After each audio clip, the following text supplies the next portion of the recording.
to get away from their church as it relates to trash and debris. It's a simple task that we can engage in involving our young folk, getting them out on a Saturday to just pick up the trash and debris, certainly in front of the church. But for whatever your vision and constitution can afford, clean up the block as a way of the church being the church outside of the church. And we've all raised on this little expression that cleanliness is next to godliness. Well, it ain't. It ain't. It ain't next to godliness. It is godliness. Just that simple. To the point. The whole concept here of creating sustaining communities must include a better understanding of the evils and the detriment of tolerating filth. However you define it. With me, the cleansing process starts from the inside out, and that is what everybody has spoken about in terms of the service that they have to offer.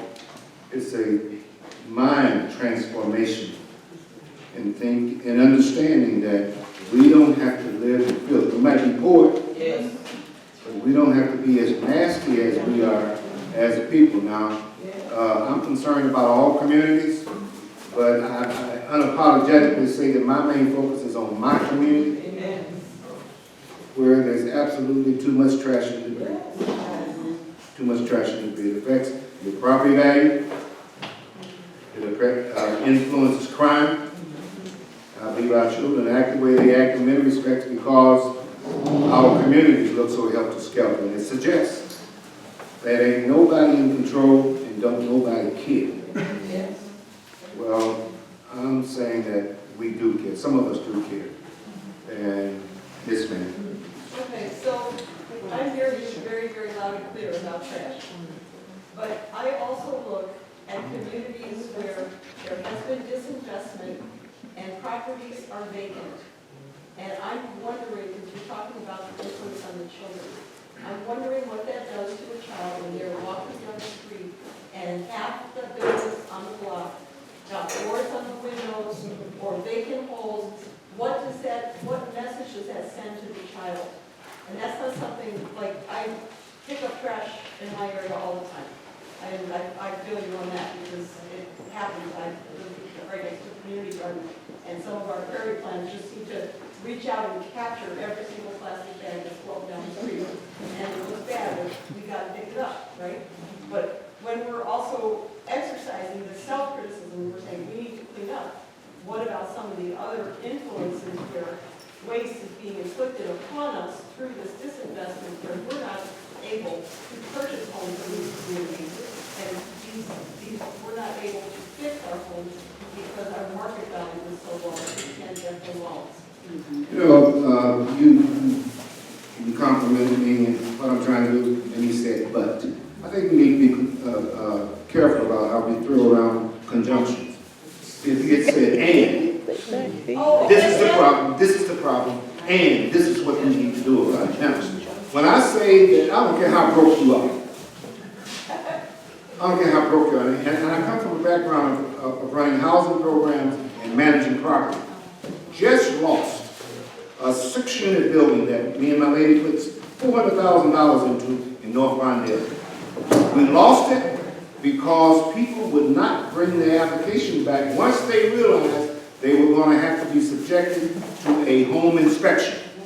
Managing property is not a social venture. It's a business.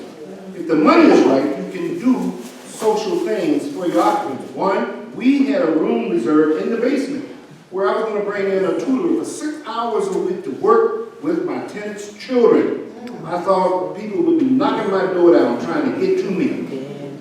Because in addition to that, I would tell them when they would be leaving, look up and down the street, the block. So do you see any paper anywhere? Now mind you, Sawyer is 1 block west of Ketchum. I was in the 1300 block, 1 block south of Roosevelt. It ain't that cheap. But they did not see no trash and debris on that block, and I told them, this is going to be your benefit. They wouldn't come back because they didn't want to submit to me coming to inspect their property. all right? Dirty people are more costly. I don't make no bones about that. No bones about that. We lost all that investment, but I still believe in this. Now, in terms of the other obstacles on the block, this holistic thing, concept, encourages you to go after the folk who own those properties in the block. I did bring a picture of a vacant lot next to the program I'm a part of the North Lindale. It's a mentoring program, 3508 Ogden. We mentor kids whose parents are incarcerated. Initially, it started out that way, but any child can come to it now. There's a vacant lot immediately next to the building, belongs to the city. Next to that is a vacant lot that belongs to a guy who lives 6800 Milwaukee. I went up and took a picture of where he lives. Pristine. Gorgeous. But we, my people, allow folk to come in and prostitute my community because we don't scream enough about that type of disrespect. Well, you know, one thing I would say, and that is that in terms of when you see vacant houses, it's time to take those houses. So we're pushing the program across Chicago to seize the house. Stop letting it be vacant. It's a law in the book that is called the Illinois Blight Law. You can take property. The North Lindale community he's in, I have friends who've taken 6 houses in this community already. You can take property.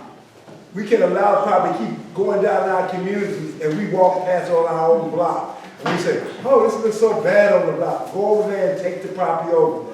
Challenge them in court. It's your property now. If you seize it, it's yours. Meet them in the courtroom. Take the property. You got to pay a dime for it. Because they let it go to blight.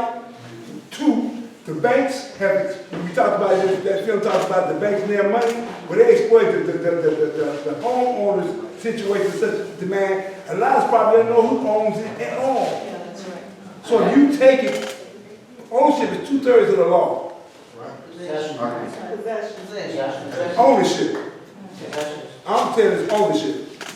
Because once you start spending money on it, now it's you against whoever they say it, and they got to prove whoever it is they got. And then they don't got nobody. So you're actually taking ownership of the property. We got to stop. You see, the problem with poor people are in a situation like this community. I'm in the South Shore, was a pristine community. And it looked so nice. And then all of a sudden, this very neighborhood started getting all kind of board-ups. Now, the landlords didn't live here. I granted that. But I told people around the neighborhood, go take the building. Take over 6 flat, take the boards down, it's your building. Make him come talk about it. Because you're going to leave his property blighted while you write off on your taxes as a loss. Get the money saving. And your property value is going down.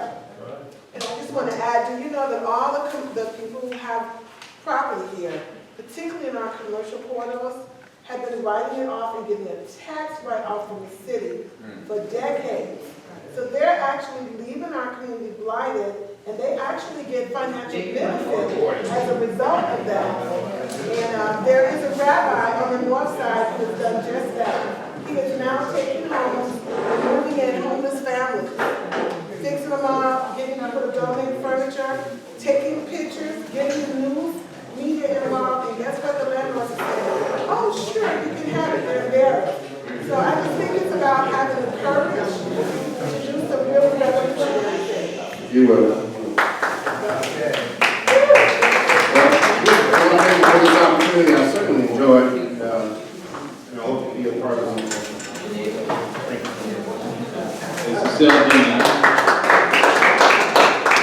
All right, everybody, that's pretty much a wrap. Again, when we come to view a film, we usually end up on a whole different tangent. But that's a good thing. That just means it just shows the level of passion that we have as a community. And that's a passion level that's not 10. Wait till it gets there. That's all